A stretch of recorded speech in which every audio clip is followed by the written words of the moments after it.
वंदे मातरम विद्यार्थी मित्रों नमस्कार। આજના લેક્ચરમાં આપણે પાઠ નંબર 2 વિકાસના નિર્દેશકો ગયા લેક્ચરમાં આપણે આર્થિક વિકાસ એમનો અર્થ જોઈ ગયા હતા। તો એકવાર પુનઃ ટૂંકમાં એમનું રિવિઝન કરી લઈએ જેથી આપણને વધારે માહિતી આવે।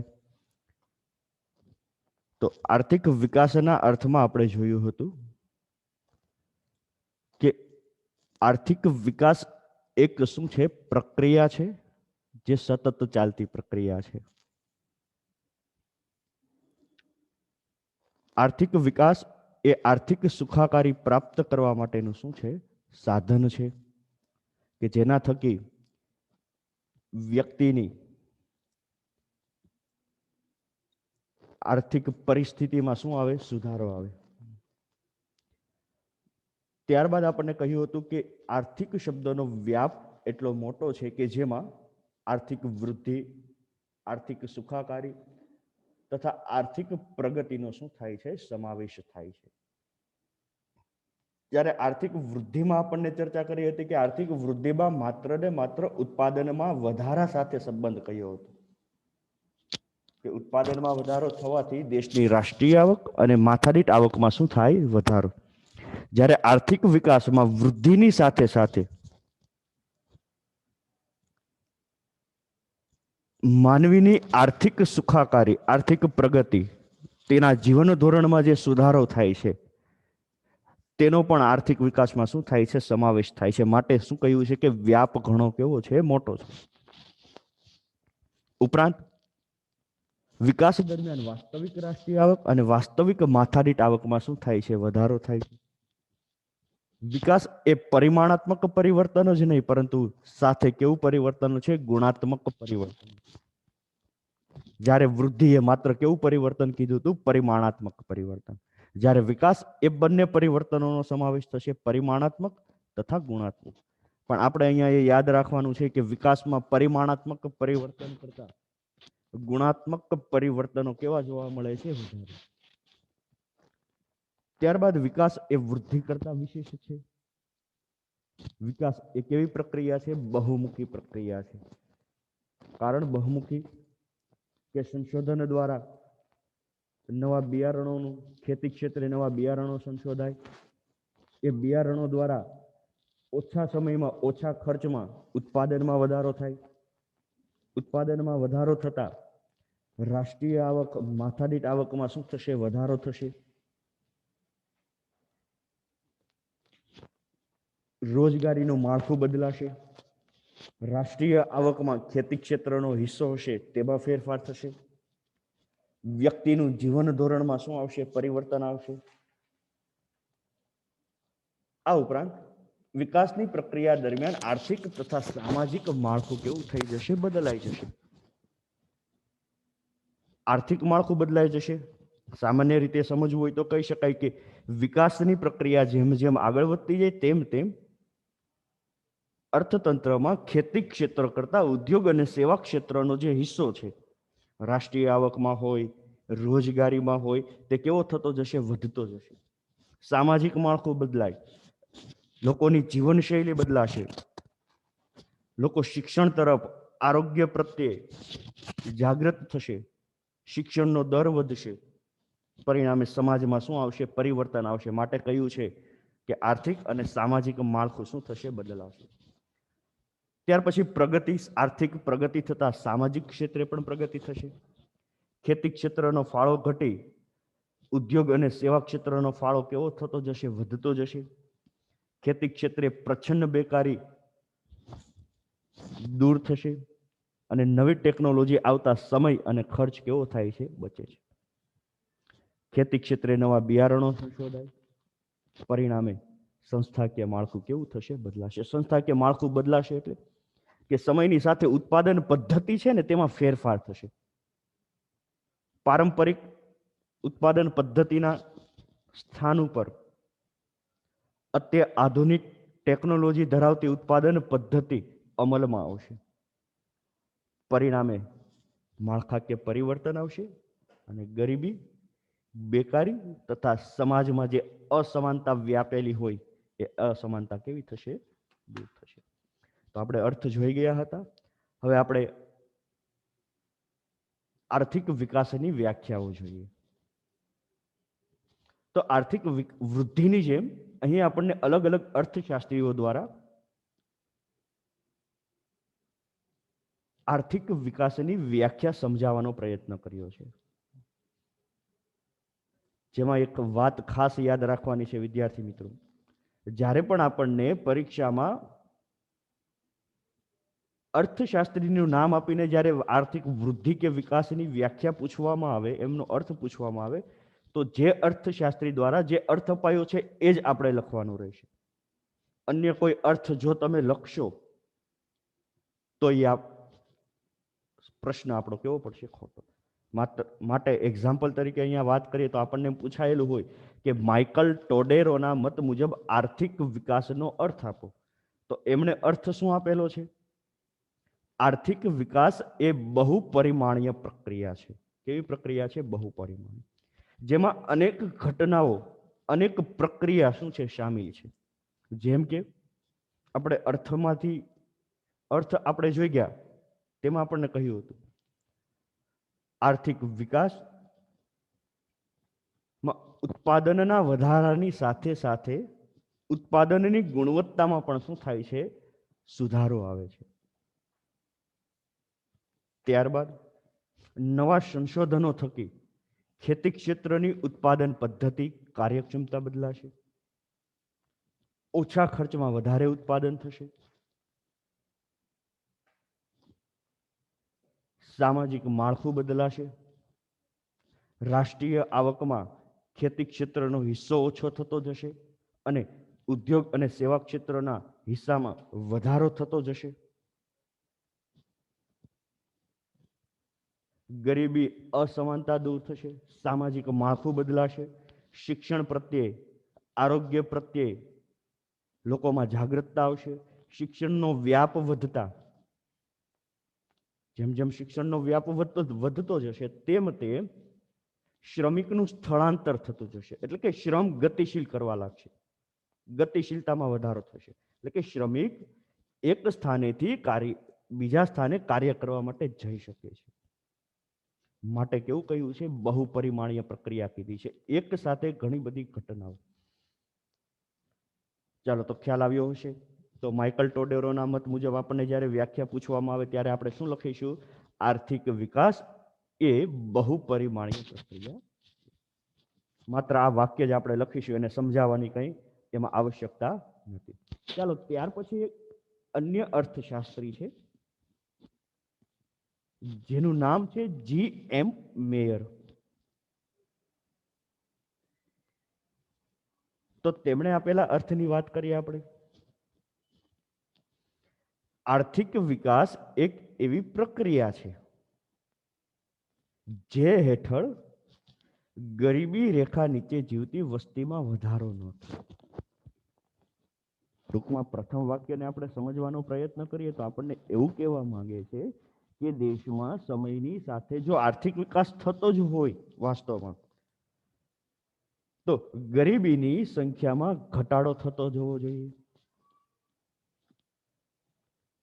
આ ઉપરાંત આવકની વહેંચણી વધુ અસમાનતા ધારણ ન કરે. અહીંયા આપણને બે શરત આપેલી છે કે ગરીબી વસ્તીમાં વધારો ન થવો જોઈએ. એટલે કે બીજી રીતે આપણે જોવા જઈએ તો કહેવા શું માંગે છે કે સમયની સાથે ગરીબીની સંખ્યામાં, ગરીબીની વસ્તીની સંખ્યામાં ઘટાડો થવો જોઈએ.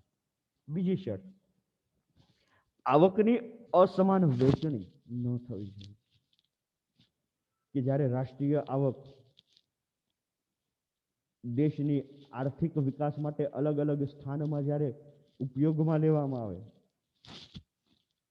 ત્યારે એનો ઉપયોગ સમાન રીતના થવો જોઈએ એવું કહેવા માંગે છે. માત્ર ને માત્ર ઉદ્યોગ ક્ષેત્રનો જ વિકાસ થાય અને ખેતી ક્ષેત્રની અવગણના કરવામાં આવે, તેમાં કોઈ ખાસ વિકાસને વિકાસલક્ષી યોજનાઓ અમલમાં ન મૂકવામાં આવે, સિંચાઈની સુવિધાનો અભાવ હોય, તો આ આવકની અસમાન વહેંચણી કહેવાની, અસમાનતા કહેવાની. તો આવું ન થવું જોઈએ. આવી શરતોને આધીન માથાદીઠ વાસ્તવિક આવક લાંબા સમયગાળા સુધી વધારો જન્માવે, જેને GM મેયર શું કહે છે? આર્થિક વિકાસ કહે છે. આ તો સામાન્ય રીતે આપણે સમજી જ શકીએ ને કે જો વાસ્તવિક રીતે દેશમાં આર્થિક વિકાસ થતો હોય, ઉત્પાદનમાં વધારો થતો હોય, ગુણવત્તામાં વધારો થતો હોય, દેશની રાષ્ટ્રીય આવક, માથાદીઠ આવકમાં વધારો થતો હોય, તો સ્વાભાવિક જ છે ને કે ગરીબીની સંખ્યા તો ઓછી થવી જ જોઈએ ને.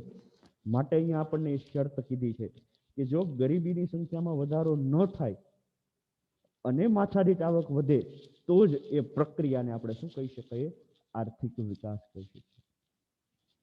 માટે GM મેયરની વ્યાખ્યામાં આપણે બે શરતો યાદ રાખીશું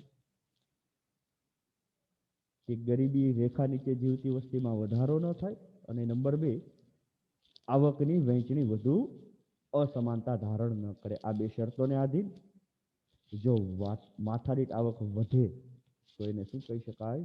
આર્થિક વિકાસ કહી શકાય. ત્યારબાદ અતિ મહત્વની વ્યાખ્યા આવે છે મેકલપના મત મુજબ. આર્થિક વિકાસની વ્યાખ્યા જોઈએ તો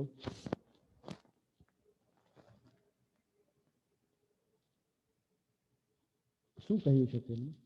કે વસ્તી સ્થિર રહેતી હોય અથવા તો સતત વધતી હોય.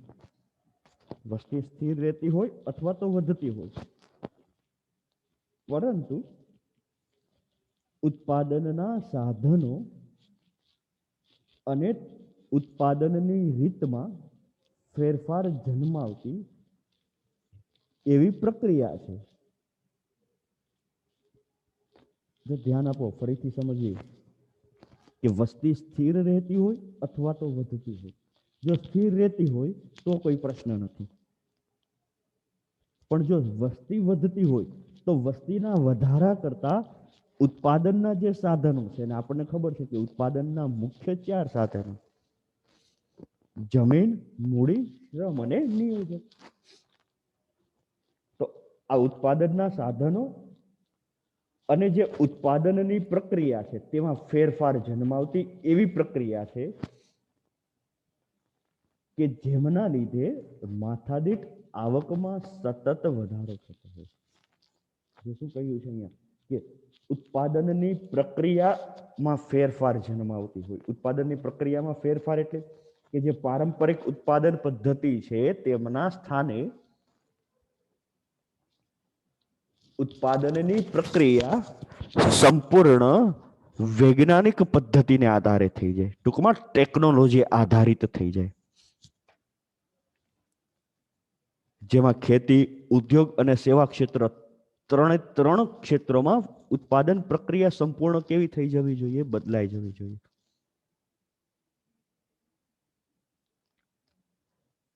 ફોર એક્ઝામ્પલ તરીકે આપણને ખ્યાલ છે કે આપણે ઉદાહરણ તરીકે લઈએ કે ભારતનો કાપડ ઉદ્યોગ લઈએ તો પ્રાચીન સમયની કાપડ ઉત્પાદન કરવાની પદ્ધતિ અને વર્તમાન સમયમાં કાપડ ઉત્પાદન કરવાની જે પદ્ધતિ છે, જે સાધન યંત્ર છે, ટેકનોલોજી છે, તેમાં ઘણો બધો ફેરફાર આવી ગયો છે. ખેતી ક્ષેત્રમાં સંપૂર્ણ રીતે તમામ બાબત ટેકનોલોજી ઉપર આધારિત થઈ ગઈ. નવા બિયારણો સંશોધાયા, સિંચાઈની પદ્ધતિમાં ફેરફાર થયો. તો આમ ઉત્પાદન પ્રક્રિયા જે છે એ સમયની સાથે બદલાતી રહે, અને જેમાં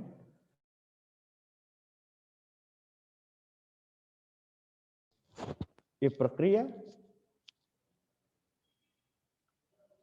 ટેકનોલોજી આધારિત થતા સમય અને ખર્ચ બચે છે, અને ઓછા ખર્ચે વધુ ઉત્પાદન આપે છે.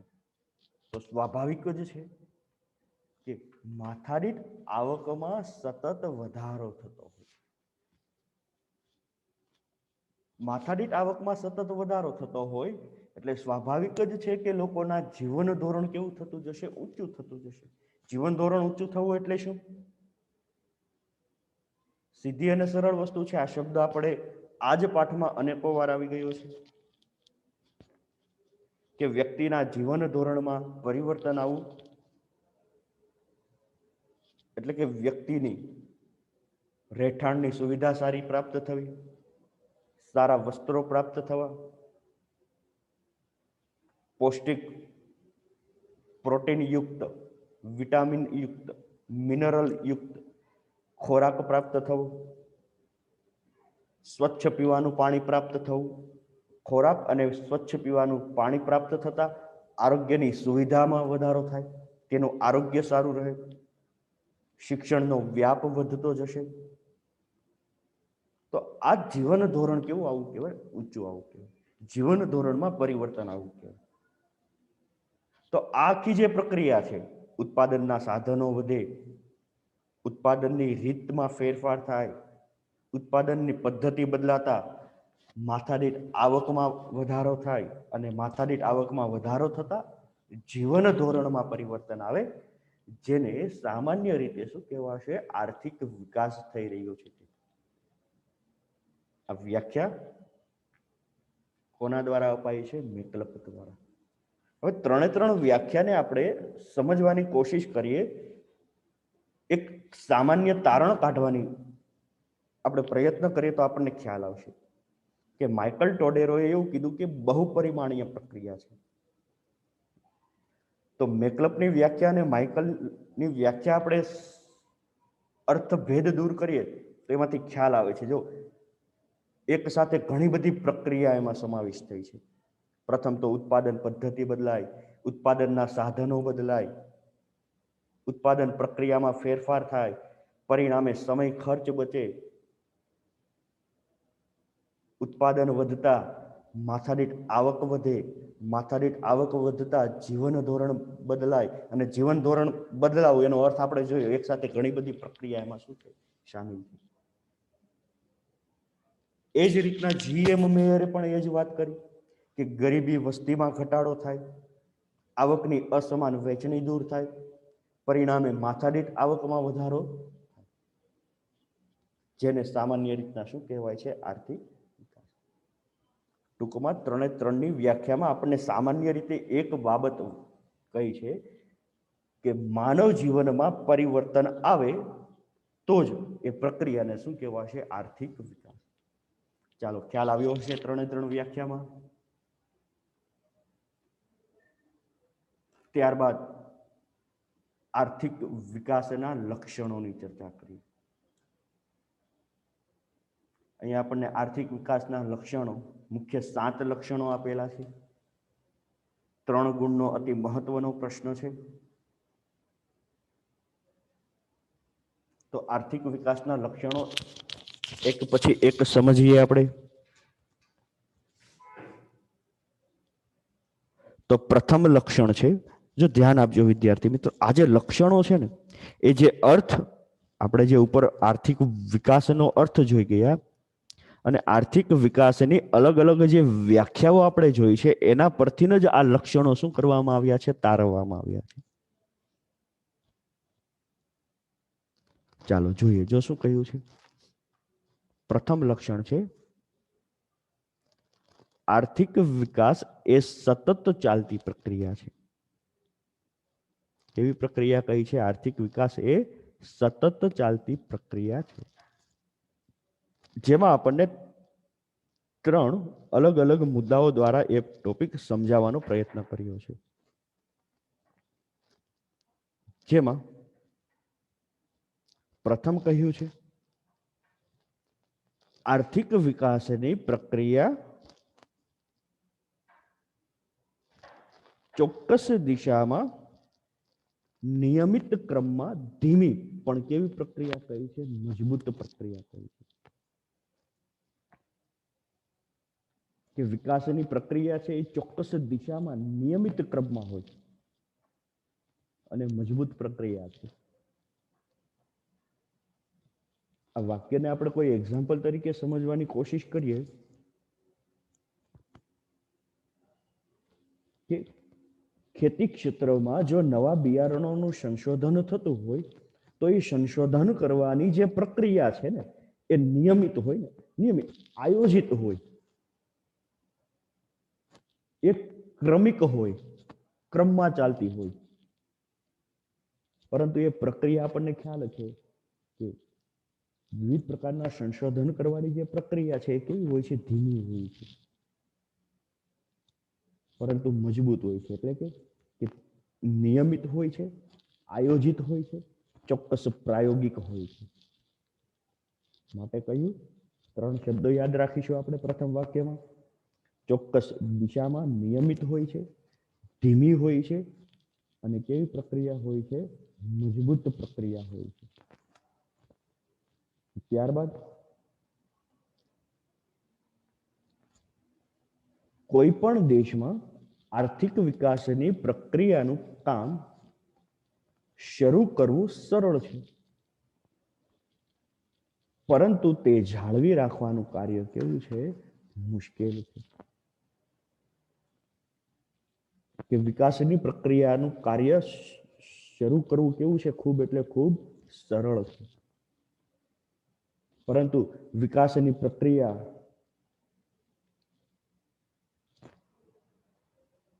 એકવાર શરૂ થઈ ગયા બાદ, અમલમાં મુકાયા બાદ એને જાળવી રાખવાનું કાર્ય કેવું છે? અતિ મુશ્કેલ છે. કે ઉત્પાદન પ્રક્રિયામાં એની ટેકનોલોજીમાં જ્યારે પરિવર્તન આવતું હોય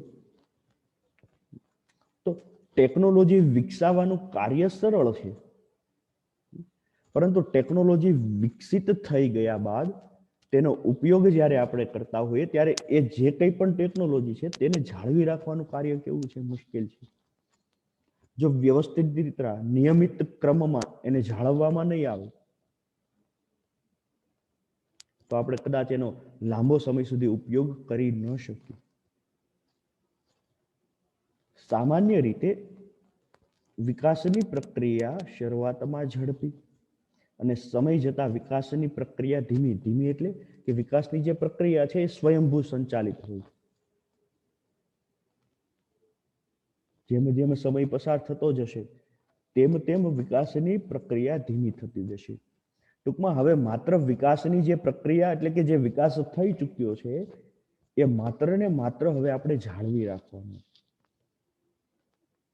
પરિણામે વિકાસની પ્રક્રિયા કેવી પડી જશે? ધીમી પડી જશે. ત્યારબાદ કયું છે નંબર 2, પરિમાણાત્મક પરિવર્તન તથા ગુણાત્મક પરિવર્તન. તો આર્થિક વિકાસમાં ઉત્પાદનમાં વધારો થાય છે, જે કેવું પરિવર્તન છે? પરિમાણાત્મક પરિવર્તન. ઉત્પાદનમાં વધારો થવો તે કેવું પરિવર્તન છે? પરિમાણાત્મક. પરંતુ સંશોધન દ્વારા વસ્તુની ગુણવત્તામાં સુધારો એટલે કેવું પરિવર્તન? ગુણાત્મક પરિવર્તન. કે સંશોધન દ્વારા નવા બિયારણો અમલમાં આવે અને એ બિયારણોનો ઉપયોગ કરીને જો ખેતી ક્ષેત્રમાં ઉત્પાદન વધે તો એ કેવું પરિવર્તન કહ્યું હતું? ગુણાત્મક. આપણને ખ્યાલ છે, આપણે શરૂઆતમાં એક ઉદાહરણ દ્વારા સમજ્યા હતા, 2 ખેડૂતોના ઉદાહરણો. કે ઉત્પાદનમાં વધારો જન્માવવા માટે પ્રથમ ખેડૂત જે છે તે જમીનમાં વધારો કરે છે. 5 વીઘા જમીન છે, બીજી 5 વીઘા વધારો કરે છે, કુલ 10 વીઘા. અને પછી જે ઉત્પાદનમાં વધારો થયો એ પરિવર્તન કેવું થયું? પરિમાણાત્મક. પરંતુ બીજા ખેડૂતો દ્વારા જમીનનો હિસ્સો જે છે એ જ રાખે છે, પરંતુ તેમણે ઉત્પાદનની પદ્ધતિમાં ફેરફાર કર્યો, સંશોધન કરાયેલા નવા બિયારણોનો ઉપયોગ કર્યો, ખેતી ક્ષેત્રના સાધન યંત્રો જે છે એ ટેકનોલોજી આધારિત કર્યા, વિવિધ પ્રકારના રાસાયણિક ખાતરોનો ઉપયોગ કર્યો, અને પરિણામે જે ઉત્પાદનમાં વધારો થયો એ પરિવર્તન કેવું કહેવાશે? ગુણાત્મક કહેવાશે. ઉપરાંત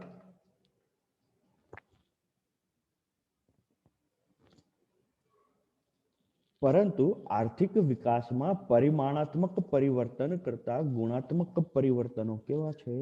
વધારે છે. કયા પરિવર્તનો વધારે હશે? ગુણાત્મક પરિવર્તનો કેવા છે? વધારે. અહીંયા એક બાબત ખાસ યાદ રાખવાની છે વિદ્યાર્થી મિત્રો. પરીક્ષામાં આ પ્રશ્ન પૂછાય છે ને, અવારનવાર ઘણા વિદ્યાર્થીઓ ભૂલ કરી બેસે છે. પ્રશ્ન શું પૂછાય છે કે આર્થિક વિકાસ એ કેવું પરિવર્તન છે? આર્થિક વિકાસ તો વિદ્યાર્થી ઘણા શું લખે છે? માત્ર ગુણાત્મક પરિવર્તન જ લખે છે. જ્યારે અહીંયા આપણને સ્પષ્ટ કહ્યું છે ને કે બંને પરિવર્તનો છે, ગુણાત્મક પરિવર્તન છે અને પરિમાણાત્મક પરિવર્તન છે. પરંતુ તફાવત આપણને શું કહ્યું કે ગુણાત્મક પરિમાણાત્મક પરિવર્તન કરતા ગુણાત્મક પરિવર્તનો કેવા રહેશે? અહીં વધારે રહેશે. માટે આપણને જ્યારે પ્રશ્ન પૂછાય ત્યારે આપણે શું લખીશું કે આર્થિક વિકાસ એ પરિમાણાત્મક અને ગુણાત્મક પરિવર્તન બને છે. ચાલો જોઈએ આપણે આગળ.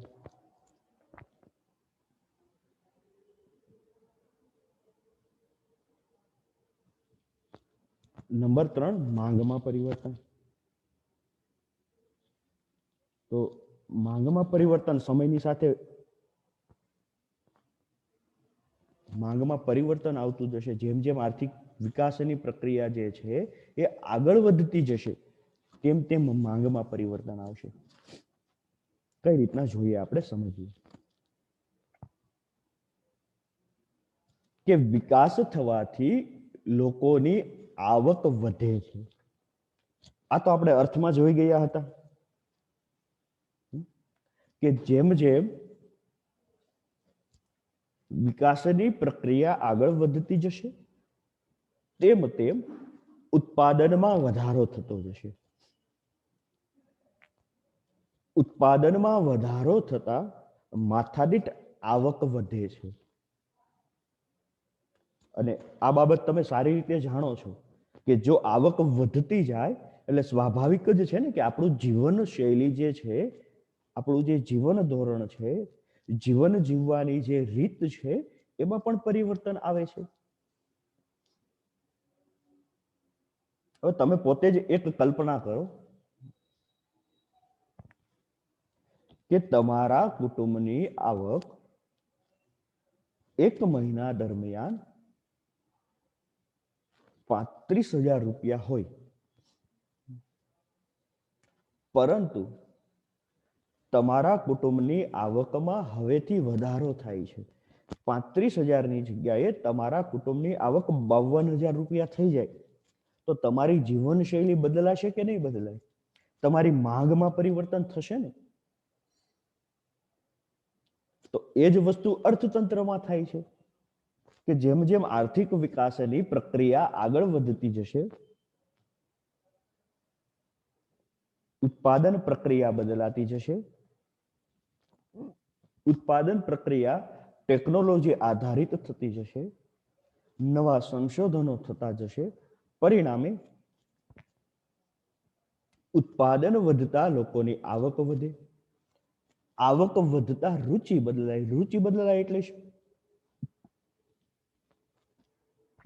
પસંદગી બદલાઈ જશે અને પરિણામે માંગમાં બદલાવ આવે છે. શું બદલાવ આવે છે? કે વિકાસની શરૂઆતના તબક્કામાં પ્રાથમિક ચીજવસ્તુઓની માંગ ઝડપથી વધે છે. કે જ્યારે પ્રથમ તબક્કામાં હોય ત્યારે પ્રાથમિક ચીજવસ્તુઓની માંગ છે. પ્રાથમિક એટલે કેવી? જે આપણા જીવન જરૂરિયાતની વસ્તુઓ છે. પરંતુ ત્યારબાદ જેમ જેમ આવકમાં વધારો થતો જશે તેમ તેમ મોજ શોખ સુખ સગવડની વસ્તુની માંગમાં શું થતો જશે? વધારો થતો જશે. પરિણામે કહ્યું છે કે માંગમાં શું આવશે? પરિવર્તન.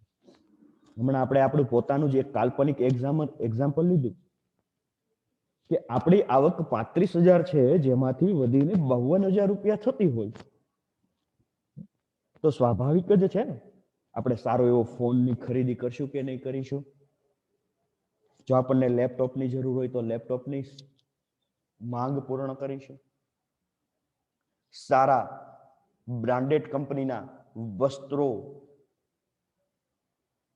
શૂઝ આપણે પ્રાપ્ત કરીશું. જો આપણને સારી એવી બાઇકની જરૂરિયાત હોય તો આપણે આપણી બાઇકની જરૂરિયાત પણ કેવી કરીશું? પૂર્ણ કરીશું. એક બીજું કાલ્પનિક ઉદાહરણ લઈએ તો આપણે 35,000 સેલેરી હતી તો આપણે મહિનામાં એકવાર હોટલમાં જતા. હવે તો 52,000 થાય. હવે કેટલી વાર જશું એ તમે જાતે નક્કી કરી લેજો. પણ ટૂંકમાં તમને ખ્યાલ આવ્યો હશે કે જો આવક વધતી જાય એટલે સ્વાભાવિક છે આપણી માંગ કેવી થતી જાય? વધતી જાય. એટલે આ પાછું ઉદાહરણ આમાં લખતા ને વિદ્યાર્થી મિત્રો. હા, કે 35,000 એકવાર હોટલમાં જતા, હવે 52,000 થઈ તો હવે અમે પાછા 5 વખત હોટલમાં જશું. આ ઉદાહરણ આપણે લખવાનું નથી, આ માત્ર સમજ પૂરતું છે. તો આમ માંગમાં શું આવતું જશે? પરિવર્તન. ચાલો તો આર્થિક વિકાસના લક્ષણો જે છે આજના લેક્ચર પૂરતા આપણે 3 લક્ષણો જોઈએ. ત્યારબાદ જે લક્ષણો છે એ આપણે આવતીકાલે જોશું. તમને પીડીએફ ફાઇલ, આ જે ફાઇલ છે એ તમને મળી જશે, બરોબર છે. એમાં ભલે વધારાનું ટાઈપ થયેલું હશે તમને, પણ આપણે લખવાનું છે જેટલું ચાલેલું છે એટલું જ આપણે લખવાનું છે, બરોબર છે. અને આમાં જે રીતના લખેલું છે વ્યવસ્થિત ટોપિક વાઇઝ એ જ રીતના આપણે આપણા નોટબુકમાં લખીશું, જેથી વાંચન સમયે આપણને ખૂબ સરળતા રહે, બરોબર છે. તો મળીએ આપણે આવતા લેક્ચરમાં. ત્યાં સુધી વંદે માતરમ.